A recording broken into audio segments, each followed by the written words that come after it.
बंदी छोड़ सतगुरु रामपाल जी महाराज की जय हो। परमात्मा की सभी प्यारी आत्माओं को दासी का सर्वोत्साह है।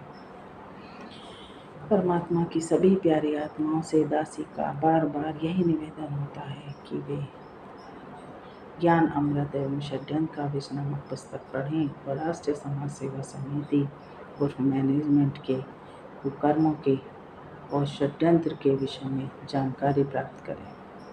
भगत भाइयों, जब तक आप इस पुस्तक को नहीं पढ़ेंगे, आप ये जान ही नहीं पाएंगे कि आपके साथ इन लोगों ने कितना बड़ा छल किया है।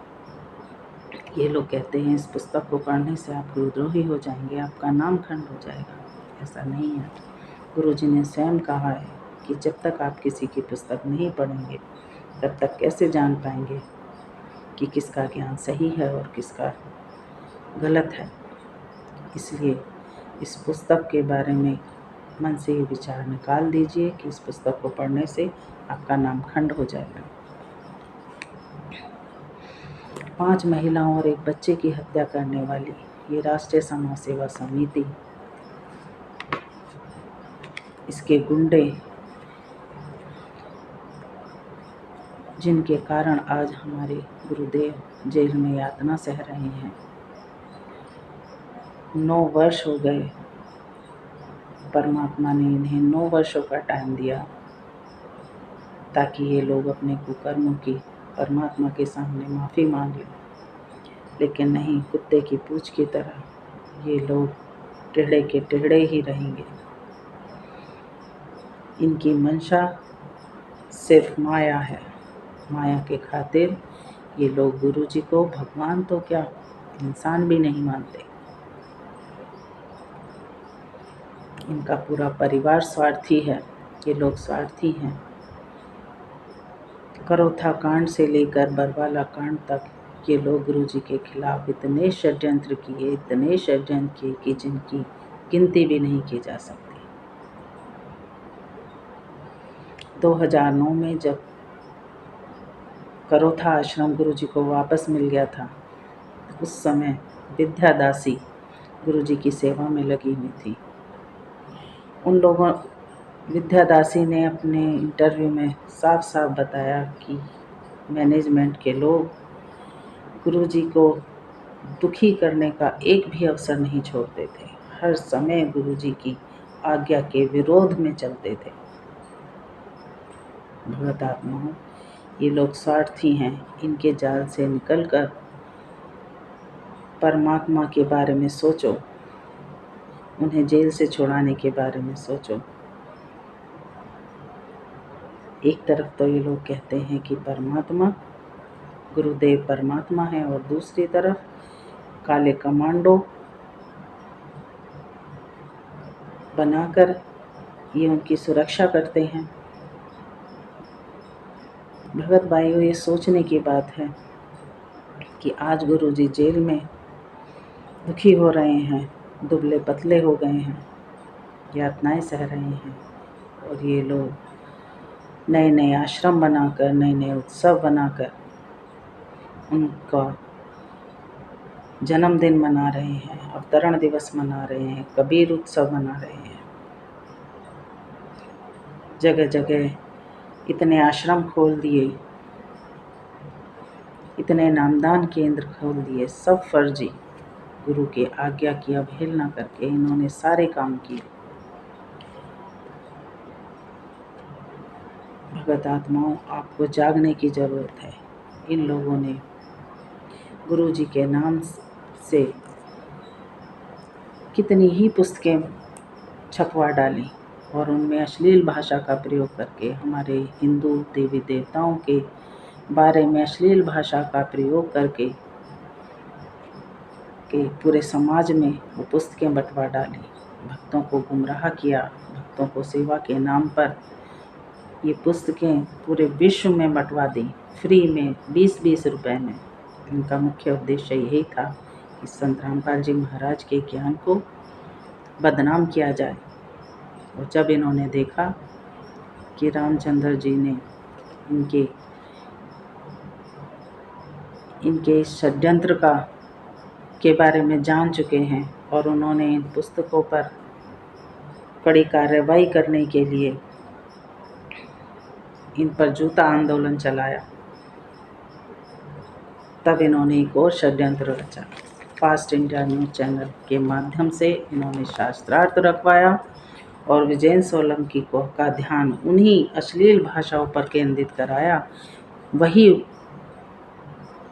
वही अश्लील भाषा उन्होंने अपने इस शास्त्रार्थ में पढ़कर संत रामपाल जी महाराज के ज्ञान को बदनाम करने की कोशिश की और ये अपने इस मकसद में कामयाब भी हो गए।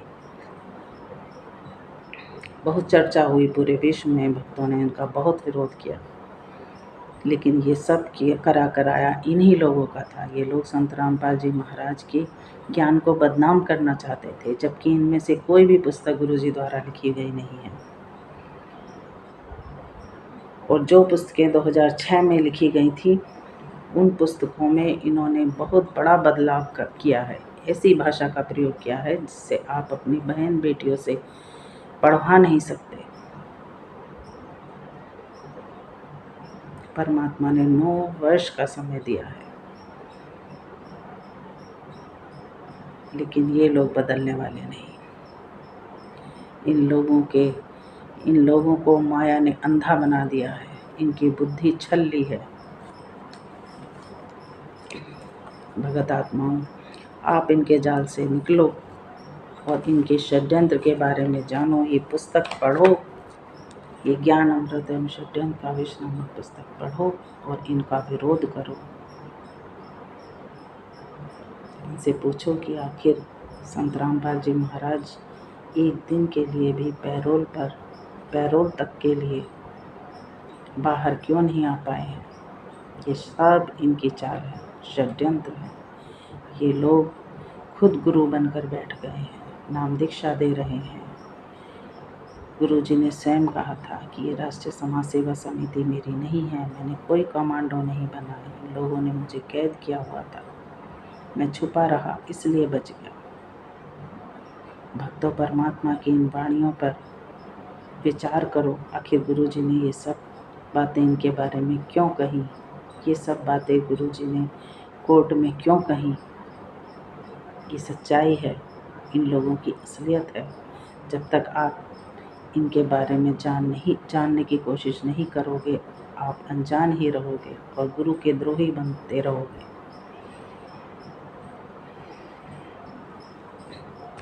इसलिए आप सभी लोगों से निवेदन है कि आप इन गुंडों का साथ छोड़कर परमात्मा की जमानत के लिए, परमात्मा को जेल से बाहर निकालने के लिए हमारा साथ दें।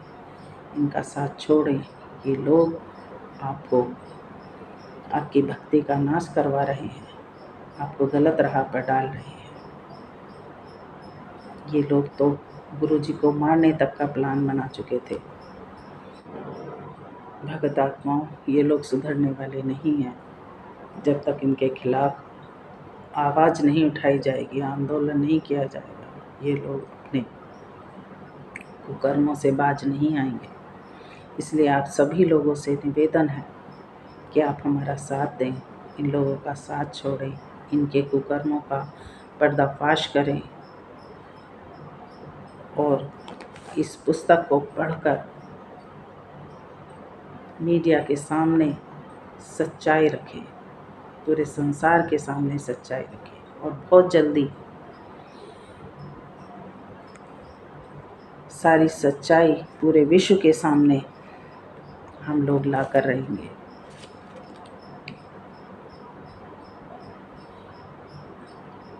हम लोगों ने वो सब सबूत इकट्ठे कर लिए हैं जो राष्ट्रीय समाज सेवा समिति का नाश करने के लिए काफ़ी हैं, गुरु जी को निर्दोष साबित करने के लिए काफ़ी हैं। बस इंतज़ार है कि सभी भगत आत्माएं एक होकर परमात्मा को खुश करें, हमारा साथ दें। हम सब भगत आत्माएं एक होकर इनके खिलाफ गुरु जी के दोषियों को सज़ा दिलाएं और गुरु जी को जेल से बाहर निकालने के लिए प्रयास करें। सत साहिब बंदी छोड़ सतगुरु रामपाल जी महाराज की जय।